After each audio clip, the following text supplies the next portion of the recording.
सगळ्यांना माहीतच असेल की आपल्या माता लक्ष्मीला खीर ही प्रचंड प्रिय आहे। मार्गशीर्ष गुरुवारी मी देवीला संध्याकाळचा नैवेद्य बनवला होता आणि त्याच्यामध्ये मी बनवली होती पहिल्यांदाच मखाण्याची खीर।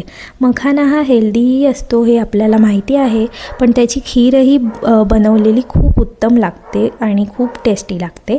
तर मी ती सोपी रेसिपी आज तुमच्यासोबत शेअर करते। मखाना खुसखुशीत होण्यासाठी आणि त्याची रॉ टेस्ट निघून जाण्यासाठी त्याला आधी 2-3 मिनटं तुपामध्ये भाजून घेतला। त्यानंतर त्याच्यातले अर्धे मखाने बाजूला करून त्याची एक बारीक पूड करून घेतली।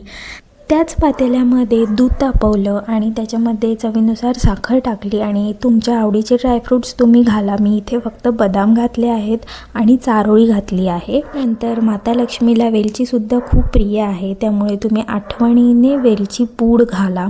आणि त्यानंतर तुमच्याकडे केसर असेल तर केसराचं थोडंसं दूध मिक्स करा या खीरमध्ये, जेणेकरून तुम्हाला छान रंग येईल, किंवा तुम्ही हे स्किप करू शकता।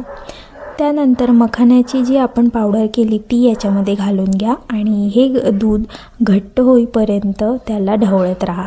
आता अख्खे मखाने ॲड करा आणि येस, तुमची खीर तयार आहे। आणि अशा प्रकारे तुमची ही सुंदर आणि टेस्टी खीर तयार होईल, जी माता लक्ष्मीला खूप आवडते। चला, लाईक नक्की करा जर हा व्हिडिओ आवडला असेल तर, आणि चॅनलला सबस्क्राईब करायला विसरू नका। भेटूया नेक्स्ट व्हिडिओमध्ये आणि तोपर्यंत काळजी घ्या। Bye bye.